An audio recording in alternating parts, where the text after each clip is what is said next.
What's going on, everybody?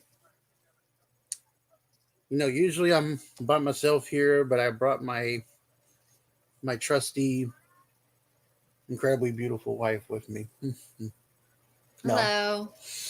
so we decided to do this not on cam because I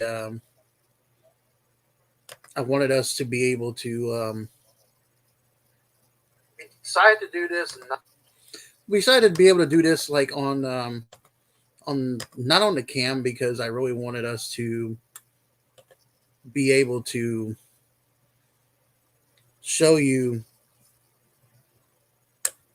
the top horror films of our top horror films of all time. What he's getting at is the fact that he's trying to do two things at once and he's struggling to. So, Right. right now what we're going to discuss in this video is our top 20 favorite horror films of all time, and some might be different from yours or from each other's, but at the same time, here we go. Right. So you think we should start at a 50 to 1, or should we go 1? I'm pretty sure it says top 20. So 20. This is All top right, 50. All right. Yeah. Anyway. Right. Yeah, we're right. So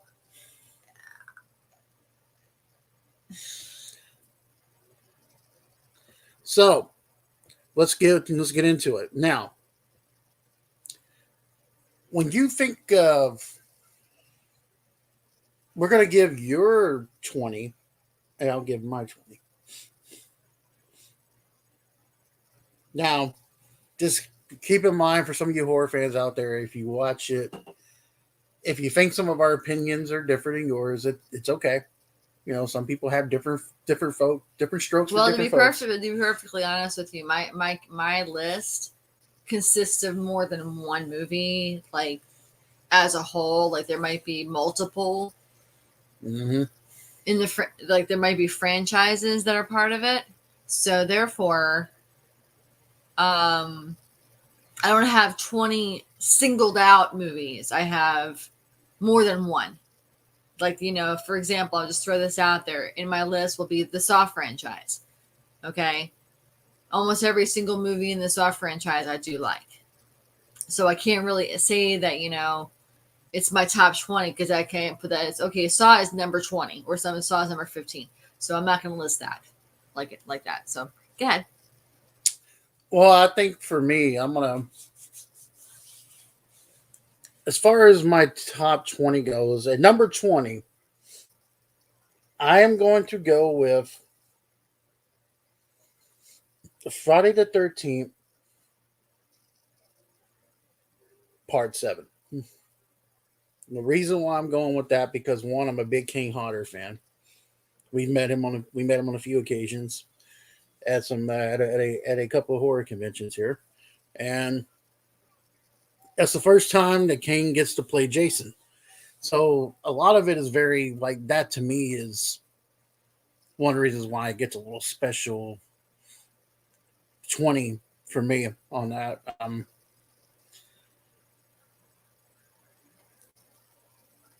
don't know if you're gonna give a 20 or not. So I'm not putting mine in order. Okay. Well, I will be honest. You know what? I'm gonna start it off differently. Besides going to 20, I'm gonna go with number 1. Number 1. What's your favorite horror movie of all time? Right. My favorite horror film of all time still stands to this day. Yeah. It's John Carpenter's 1978 Halloween. And it will still stand to this very day. Okay. The reason why is because that film,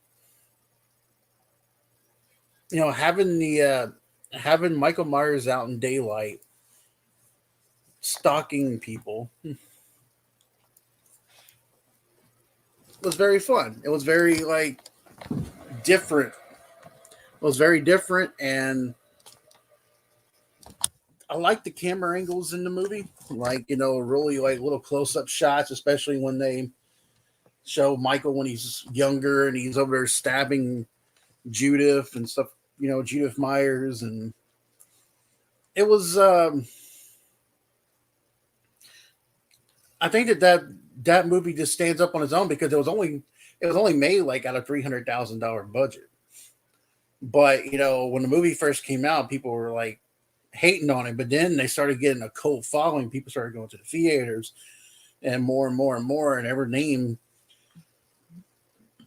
dropping a movie helps a movie out tremendously. So it's probably one of the good classic slasher because Michael wasn't really necessary. I mean, people consider Michael Myers slasher, but that movie he wasn't really necessarily a slasher. I mean, yeah, he did choke someone, he did stab someone, he did choke, killed, he killed a girl with the string on the neck with the foam, but he wasn't really a full blown killer. He wasn't like a slasher killer. He was an enigma, and I think that's what made me, you know, really appreciate what Carpenter did with that. Well, I'm not going to give a as detailed description of my list as Kevin's, but I will say that my number one favorite horror film, and it's not even really considered horror. It would be more like just considered just honestly a psychological blood and guts franchise, and that's the Saw franchise. The very first time I ever when I went to the theater to see the first Saw movie in theater, if anybody has ever seen the Saw movie, the very first one, Mm-hmm. the very ending, if you haven't seen it, I highly recommend seeing it, especially if you like one of those mindfuck movies, because mindfuck movies get me all the time. I just like it when there's a twist at the end where you're not expecting it. And that pretty much started the ripple effect with me when it came to Saw.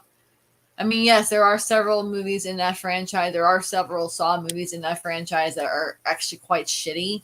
But the only thing that I really enjoyed about it the most were the kill scenes. Not the kill scenes, when were the death scenes where people are trying to struggle to survive through the different death traps. The different death traps.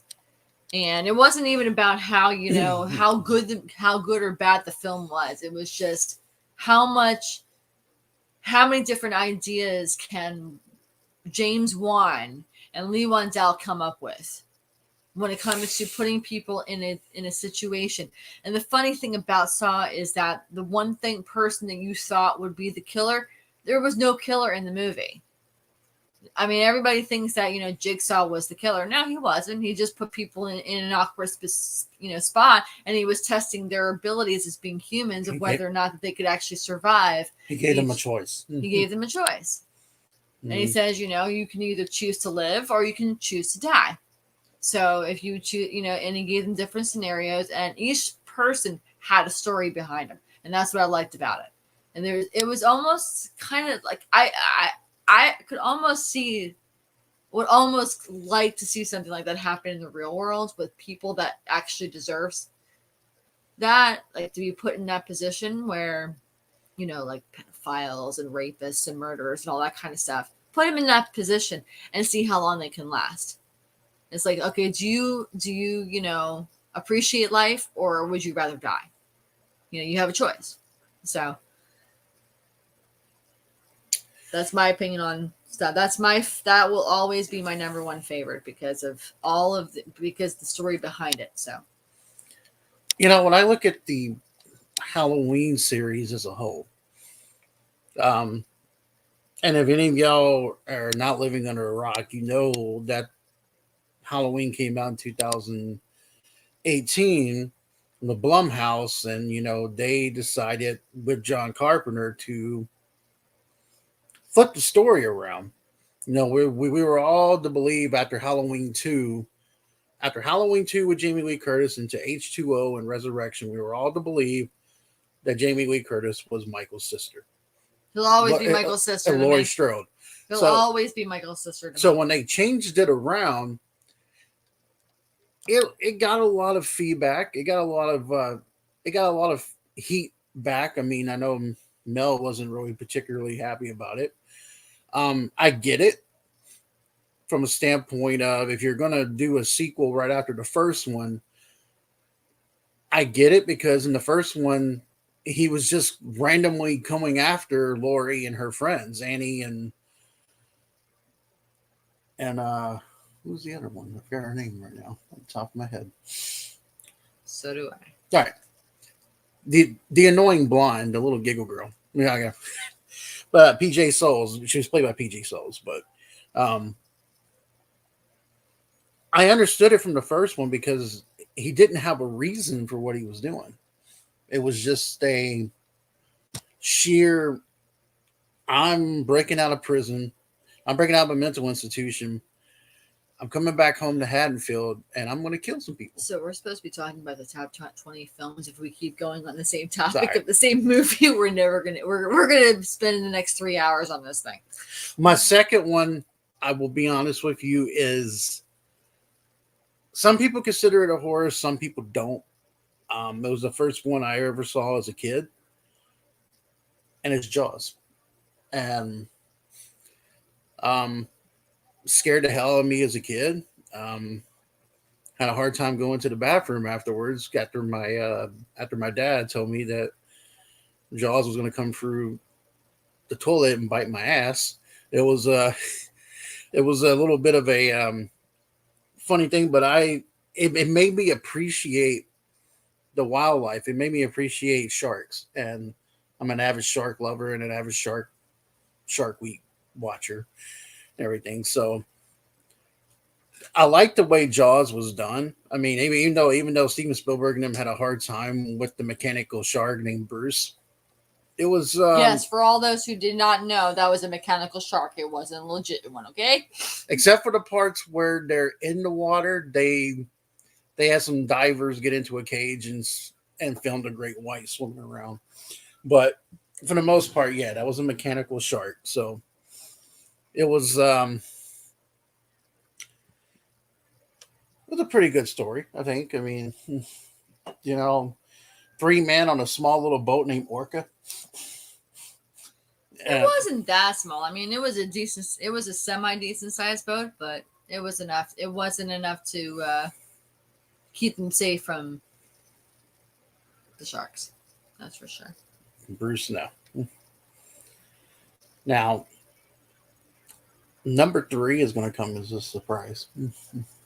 Well, I'm not, like I said, I'm just throwing out random names at this point because, like I said, if we go through every top 20 for both of us, we will be here for the next 3 hours. You want me to go with mine, or you just want to go ahead. Go ahead. Yeah, go ahead. So, on my list of top 20, even though I'm probably going to forget how many I've already mentioned after a while, but my one of my other favorites is the Conjuring.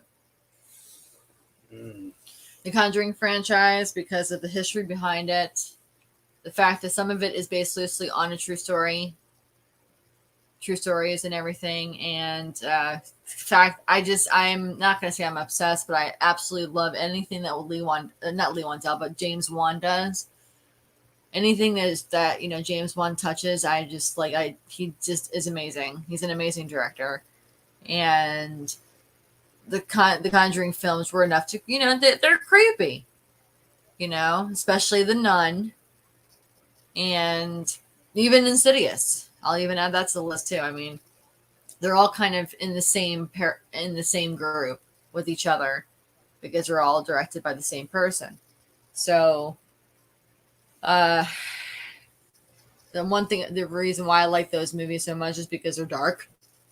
And like I said, they are based loosely on true stories of people that actually experienced things that were similar to that. So, and that's one thing that I'm really big into, that I like movies that are based on real stories or, similar stories that actually happened, actual events that took place. One thing about the Conjuring series too is that I still think was pretty creepy to this day when me and you went to go see the second one in the theater. A part when she walks in the room and the nun's in that painting.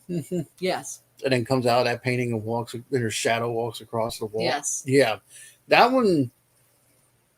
I mean, if that didn't get you a little bit, I mean, that was enough to get a little startle even out of me. So I mean, I think one of my other favorites is I'm gonna go really old school on this one, the 1931 Dracula.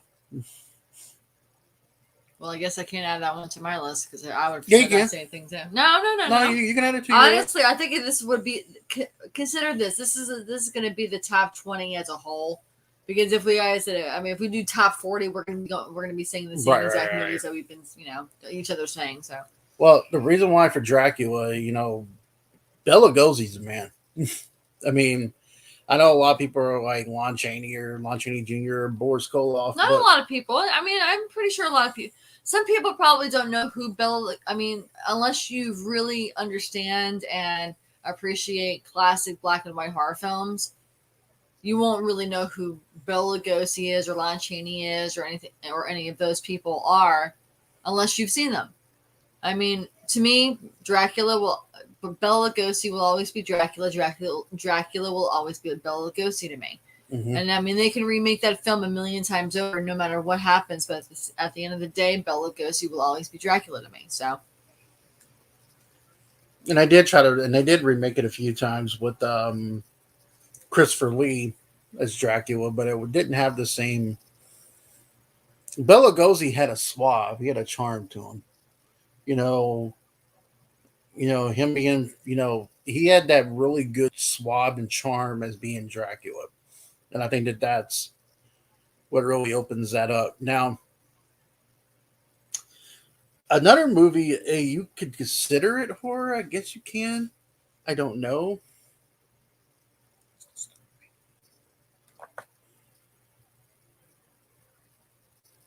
You can consider it a horror.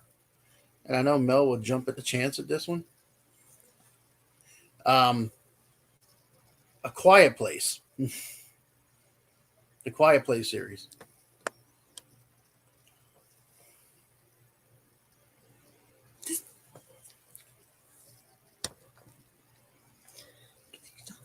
The Quiet Place was one of the ones that we definitely like. I mean, you get.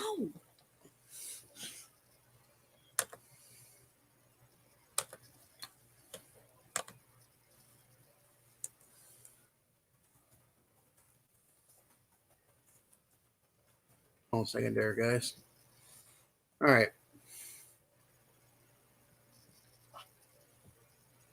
So, The Quiet Place, I think it's another one that was really. Again, he's ended up saying all the ones that I want to say. So. No, but what made you like The Quiet Place?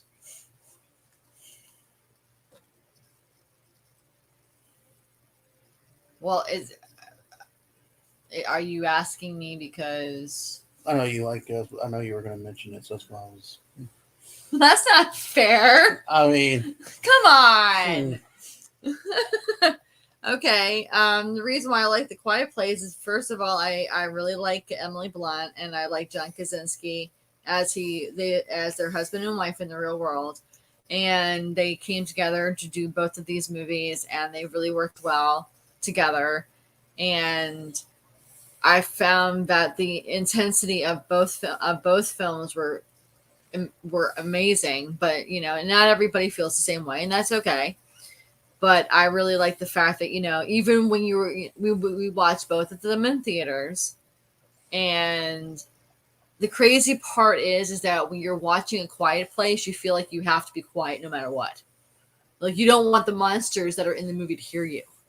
So if you breathe wrong, you're like, nope, don't. You gotta be silent. You gotta be silent, because that's just how intense these two films are.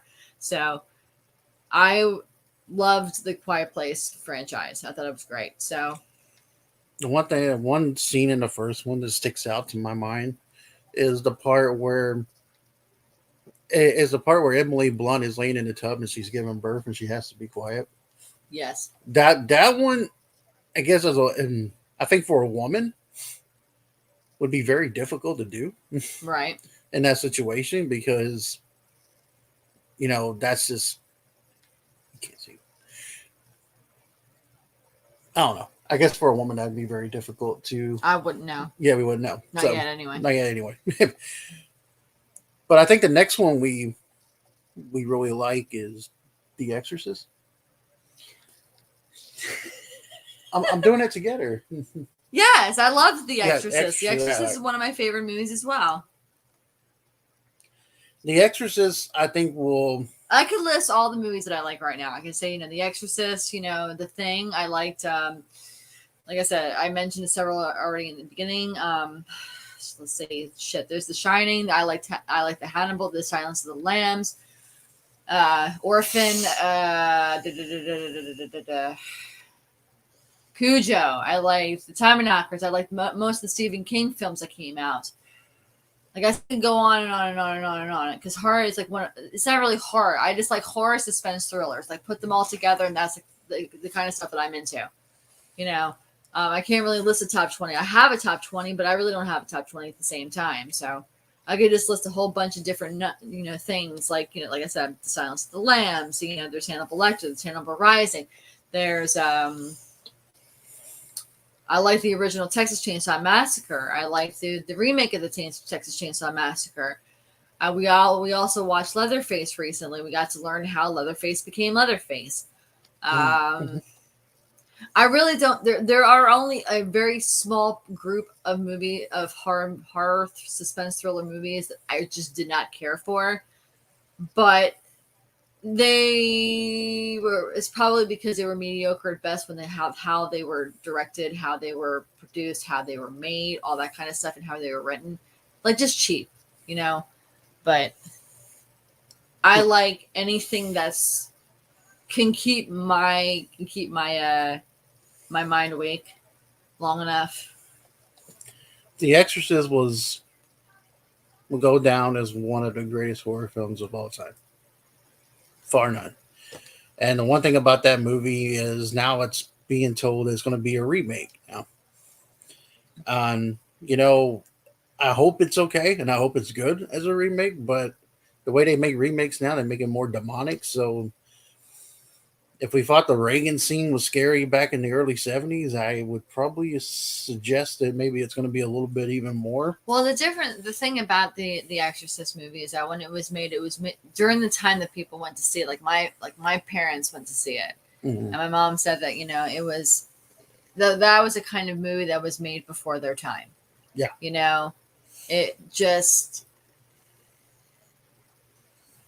it wasn't a thought. Like people didn't think about exorcisms, but that was the start of it, though.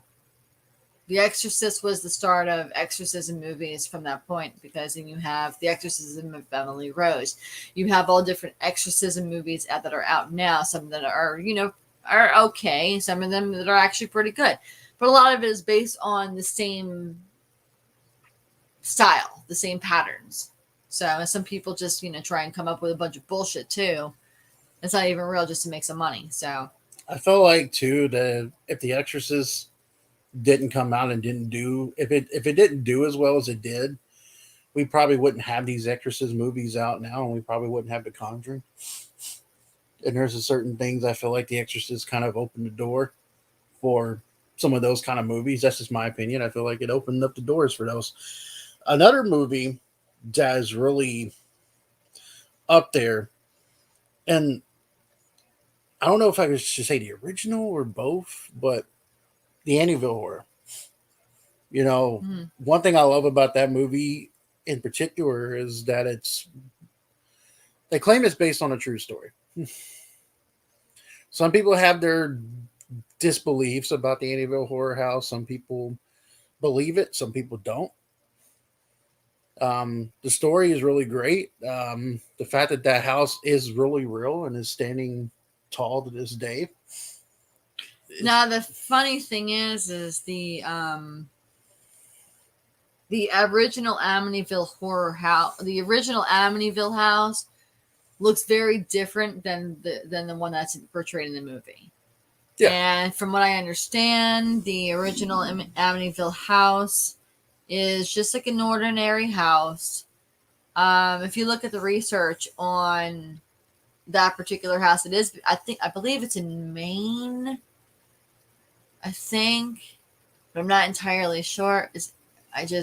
You'd have to, I have It's to, in the East Coast. it's all, yeah, it's all definitely on the East Coast, but, there's some speculations based on whether or not I know whether or not the actual story behind the Amityville Horror House was true, but I do know, if I'm not mistaken, that the family that used to live there temporarily, whether they live there or not, the family itself, the guy and the man and the woman were actually real people. I'm not entirely sure. I think that the actual story of the Amityville was based loosely on tragic events, but I don't think it actually was exactly the way that the Amityville portrayed it. So, Another good one is the Poltergeist. Now, I got to finally see the remake with Mel. Finally, I haven't saw the remake. I finally got a chance to. I saw the original. I love the original. But there's this show that came on about a year or two ago. It came on about the cursed films, and any of the Poltergeist has a couple curses to it. That little girl, the blonde haired girl, died. The older daughter got got killed by her boyfriend, and the skeletons in that pit scene were actually real bodies. So so that right there is like, when you hear about that, you're like, wow, that's like insanely crazy that they had real bodies inside that pit with the skeletons. you mean real skeletons? Yeah, it was just, They were real corpses. yeah. And that, now when we're talking about the Stephen King movies, I know some people on here, you might be fans of the new It, chapter 1 and 2. I will always be a fan of Stephen King's It, the original. I will be. I thought Tim Curry did a hell of a lot better job than this other Than the other actor that they the had. other actor that played, and plus he looked more like a clown. The other one kind of looked like a they kind of looked like a woke clown. I mean, it just I. But the Stephen King's original It movie is really good to me. I don't know if any of you guys have ever seen some of the um they have, I don't like to really call it redneck because it's not really redneck. It's more like stick movies, like things like Wrong Turn, Cabin Fever, Hills Have Eyes. Those are movies that I like to watch too. I remember the first time I saw Wrong Turn in theater. It scared the crap out of me. Nothing scares me. Nothing does. But this one did. It was the first of its kind, in my opinion. I mean, granted, yeah, they had Hills Have Eyes, the original back in the day, or back in the 70s or whatever when it came out. But I saw Wrong Turn in theaters, and that scared the shit out of me. I'm sorry. I just, you're driving out in the middle of nowhere, in the middle of BFE, okay? And maybe it's in Virginia, or maybe it's in, wherever you might be at that moment. It's in the middle of absolute nowhere, and all of a sudden you come across somebody at a gas station that looks like it's been, back in the fucking 40s or whatever. Yeah, it's creepy, okay? And if they don't even have, teeth or whatnot, I mean, I'm not trying to say anything negative about people who don't have teeth. I'm just saying this movie was pure classic to me. Wrong Turn was really good, in my opinion, and I liked Hills Have Eyes. And I didn't see the remake. No, I may have seen the remake of Hills Have Eyes, but it's been a very long time. I can't recall. But I saw Hills Have Eyes 1 and Hills Have Eyes 2, the remake, the remakes of both of those. And like I said, where were they located at? In the middle of nowhere, right? So as you can see, things like that could creep some people out, because things like that could potentially happen. They could actually be real. You never know. You could stumble upon some random crater in the middle of the desert or whatever. Next thing you know, there's like a person there who's like three eyes or whatever. You never know. So yeah, that's like some things that I liked as well. Another movie that was uh, that really hits close to home is the way the world's going on nowadays. In the last like 10, 15 years, the way the world's been, the way America's been. I think the Purge I was series, just about to mention that. the Purge series really hits close to home because I believe that eventually this is what's going to happen. And, you know, we're going to have a chance where we're going to have a Purge night, and A, defend yourself, and B, you get a chance to kill people without getting in trouble.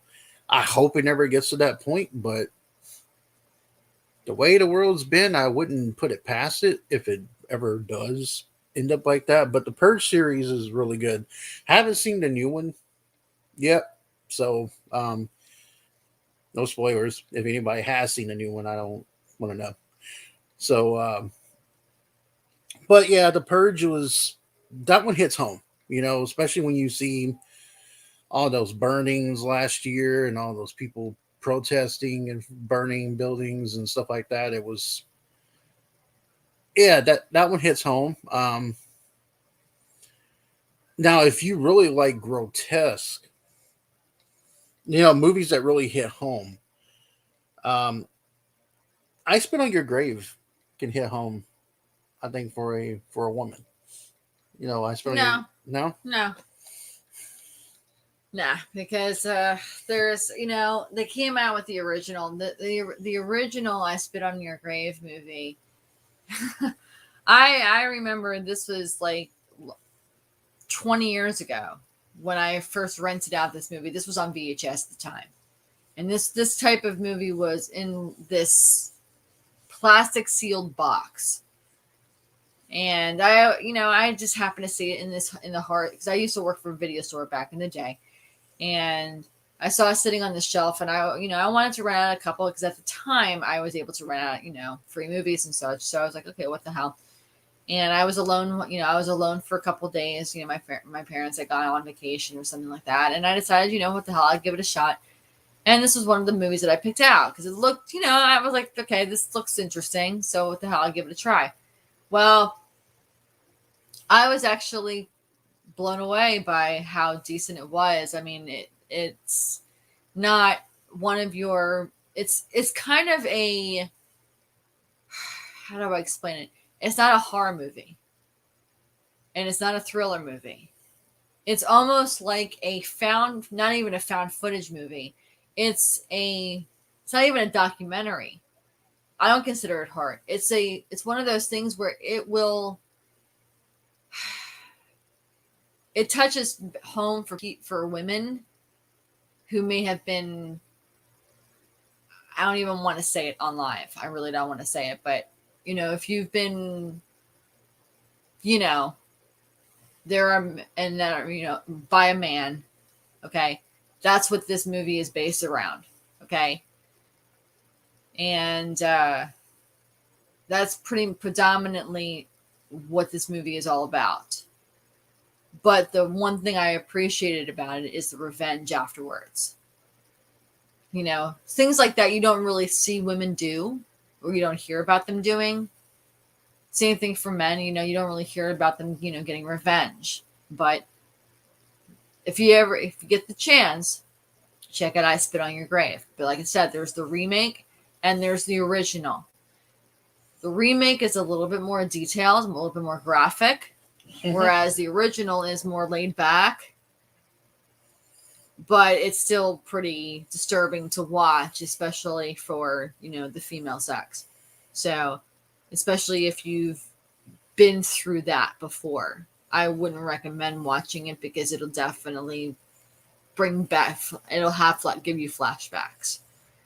I think once this video is done, I'm gonna change the title because instead of being the top 20, we're just talking about horror films we like.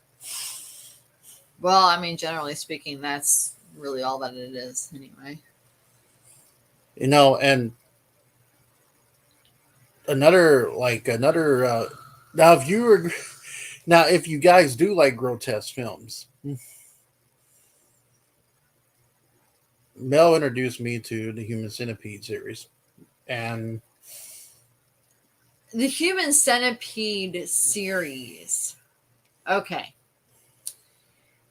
The Human Centipede series is all is just that. It's just a 3-piece movie. There's 3 movies. There's the Human Centipede 1, 2, and 3.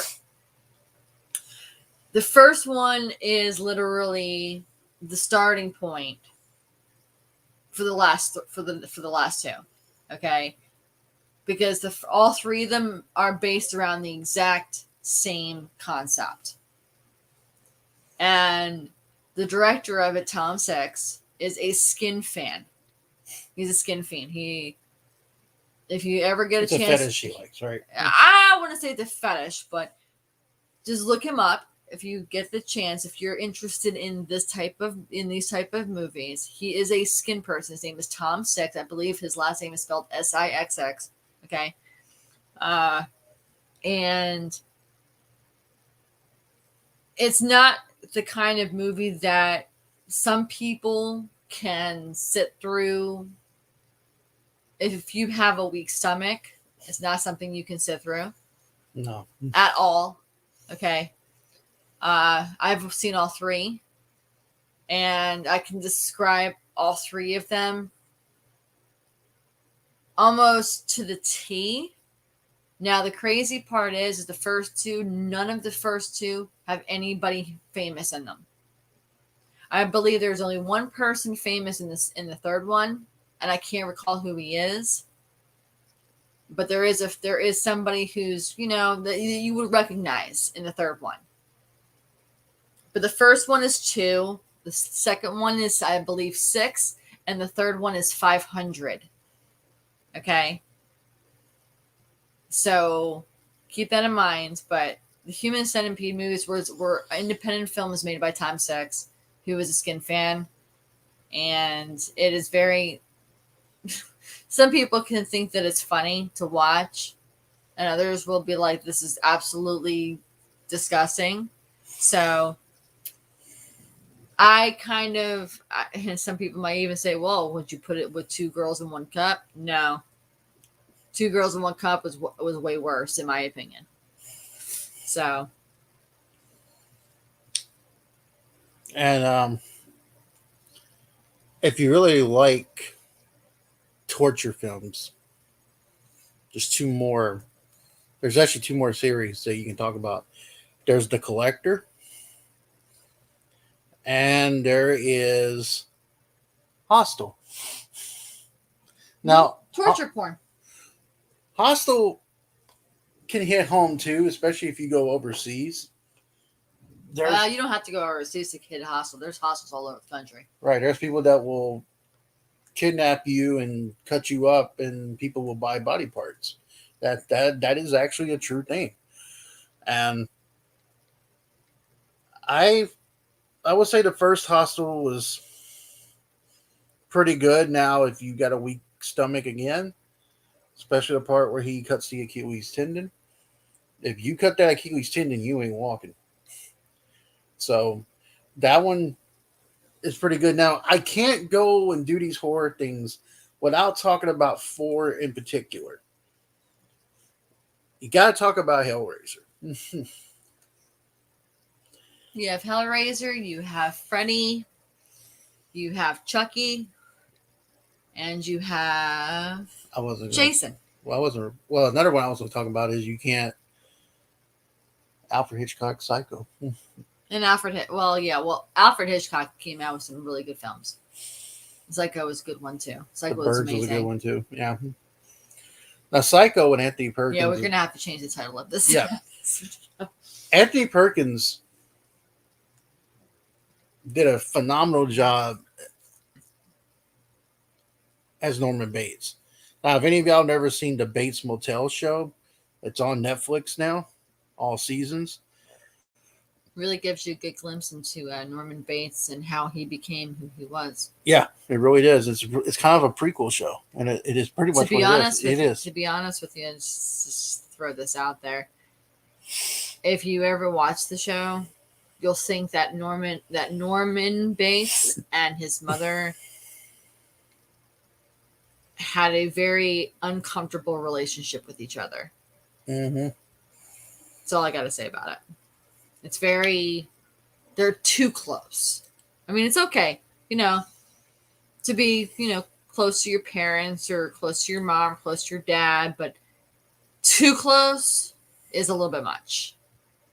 And that's pretty much how I feel like Norman Bates and his mother were.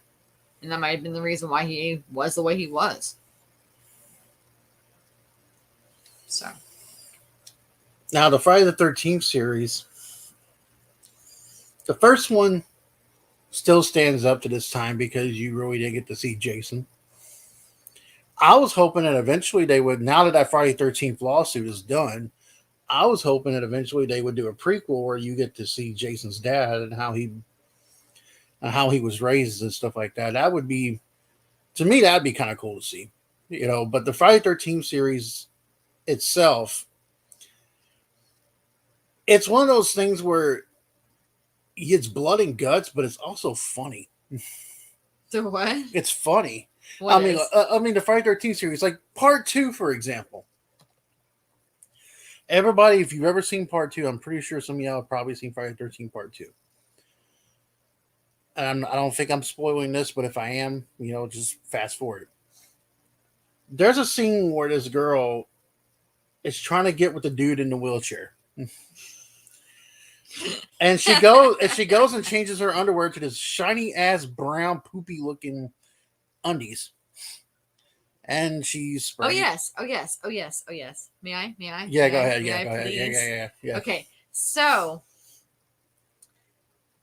there's a scene where the girl that he's talking about is in his poopy brown underwear shit, okay? And she puts on like a sweater or whatnot. So she goes into this cabin looking for her friends, and she goes up to her bedroom, I guess, to do something, and she notices something that's off in the bedroom. Well, come to find out that Jason's in there, in her bed or whatever, comes out of hiding and looks at her. I shit you not, from the time that he gets up until the time that she tries looking at him, she has literally 14 fucking seconds. You timed this. Wait, I timed this. Yeah. I did. Yeah. I timed this. I did this on my phone. She has she takes 14 seconds to look at him and go, no. And she's making all these noises. Meanwhile, she has ample time to leave to escape from him. So she deserved to die. 14 seconds to go up against the wall for him to kill her. I'm like, you deserved it, bitch. I felt bad for the guy in the wheelchair because he was just sitting out there and he got the damn machete to the head. Yeah. Anybody who's in any horror film, all bets are off. That's just how it works. Now, there's one thing we are going to bring back because I used to do this on my old channel, and I know me and Mel had fun with it. We're going to do commentary on some of the kills, and I think one of Mel's favorite Friday 13th kill is the remake of 2009 where the girl is swimming, and then Jason standing over her on the deck, takes the knife, stabs her in the head, and picks her up and then throws her down. In the Freddy vs. Jason movie, I like the one where he basically crushes that asshole in the bed and folds him up like an accordion. I mean, that right there is just pure. Everybody in the theater cheered when that guy got killed. I mean, that's just. But when you think about Jason, though, the Friday 13th series, it's a little comical feel to it. I mean, like in part 6, there's a scene where this young couple, this guy tries to scare Jason with he's trying to scare Jason with a doom buggy. I mean, you're not going to scare anybody with a doom buggy. I'm just sorry. You're not going to do it with a Volkswagen Beetle. You're not going to scare somebody. So Jason goes and hits the guy, then goes after the woman, and the woman's in this puddle, He stabs her, and then when she dies, there's fucking the card that comes out. There's American Express. There's like little subliminal messages with Friday the 13th. I mean, it's just. Then in Nightmare on Elm Street series, the only three in the Nightmare on Elm Street series I like is part one, part three with Dream Warriors. Phenomenal.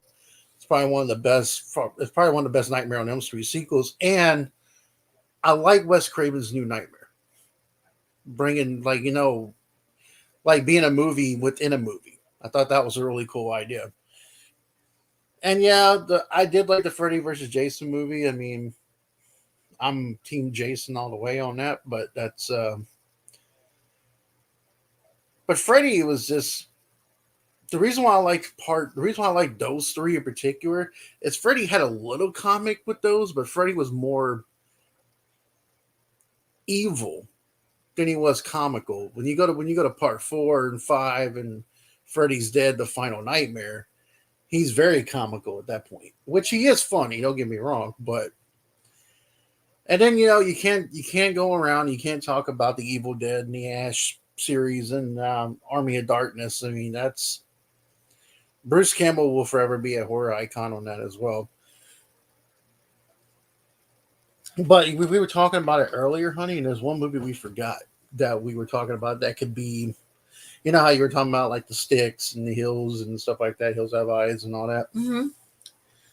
Imagine being alone at a house out in the middle of nowhere and having to deal with the movie like The Strangers.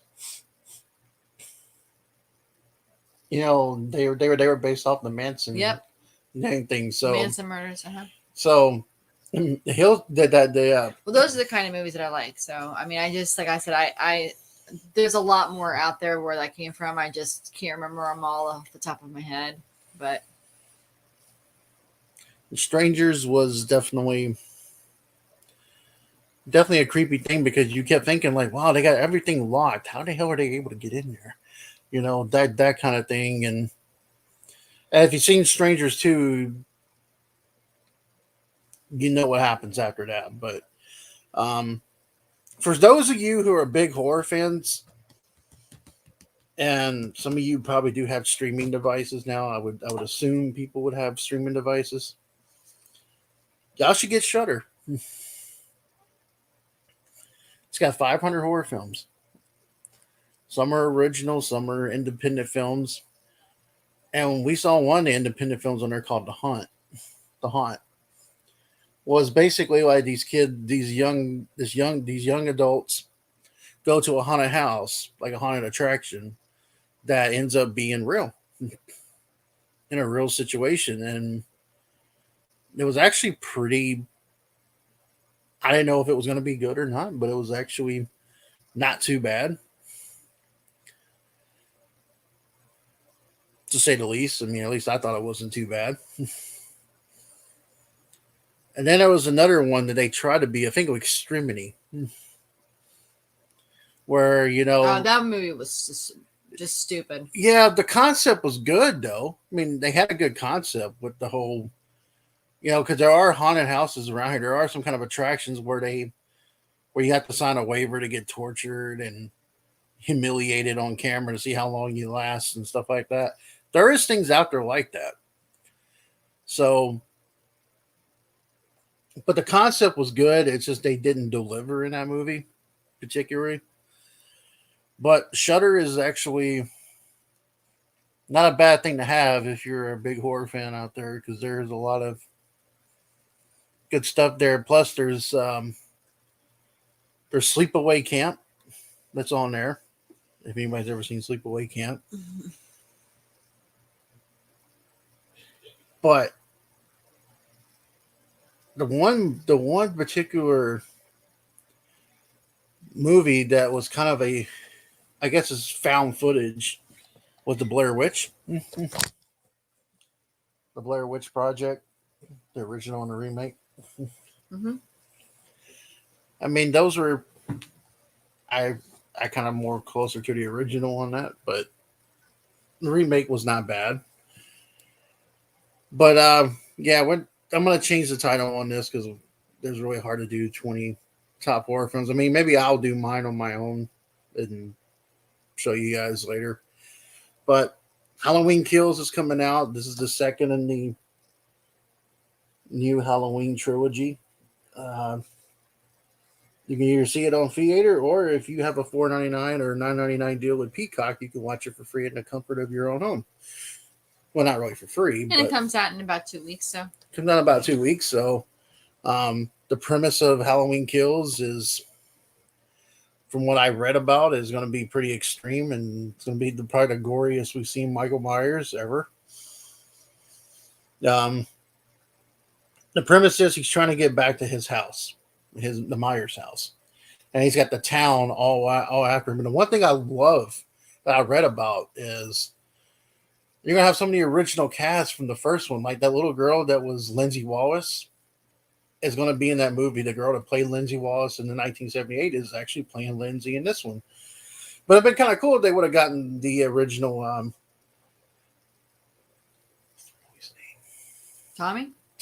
Yep. Would have been nice if they got the original Tommy, but they didn't get him. They got Anthony Michael Hall playing him. But they're bringing back the original Sheriff Brackett, and they're bringing back the nurse that was in the Halloween when her and Loomis were driving up on the all the prisoners escaped. So I think that's going to be pretty cool to see some of the originals in there. And now Halloween Ends is supposed to come out either 2022 or 2023.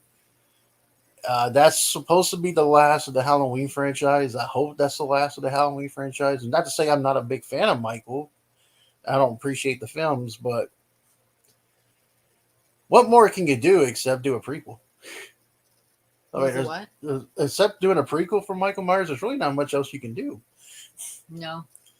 Now, so I mean, I would be bummed and really disappointed in Halloween Ends if it comes out and he's not killed off and Laurie's not killed off, because this is the last one Jamie Lee Curtis is doing too.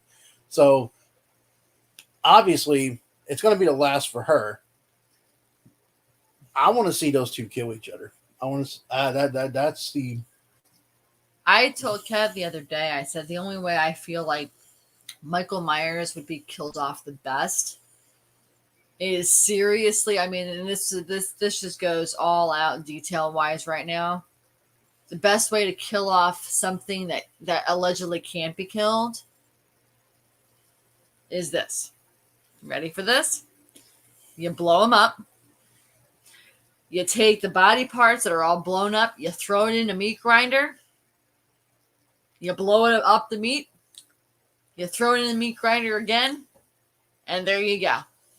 There's no coming back from that. And if somehow or another Michael Myers comes back from that, then there's something seriously wrong with horror movies. Okay? Yeah. I mean, it's not like you can't come back from that. So that's just my opinion. If there is some that we've forgotten that some of y'all want to comment on, that some of the ones you guys like, throw it in there. Throw it in there. I mean, there probably was a lot that we missed because there's a lot of horror films. And I will say too, before we end this, horror films don't get enough love and appreciation like they should. Well, they do get enough love in the horror world. In the horror world, yeah. But as far as mainstream movies and all that kind of stuff, they're not going to get the recognition they deserve because they never really have. Some people got their start doing horror films. Well, yeah, but they also, they don't. The Hollywood world doesn't look at that shit. They're more about the big leagues. So unless the horror film is based on someone doing. Oh, and we also like the Devil's Rejects and the House of Thousand Corpses. I wasn't really particularly care about three to Hell. Nah. I felt like he could have stopped after Devil's Rejects, because after all those gunshots they took, and I'm surprised they even fucking lived in the first place. Then again, it's Hollywood, so anybody can live through anything. Exactly. So, but like, share, and sub if you comment on which horror films you liked, and if there's something you want us to talk about in the future with mention it in the comments. Mention it. But we must go and continue to watch our horror films, which we are been doing the We've been doing the last couple weeks now. last couple of weeks now. So Actually, the last couple months, really. yeah, yeah. We kind of started our horror binge watching early. So, good night, everyone. Night.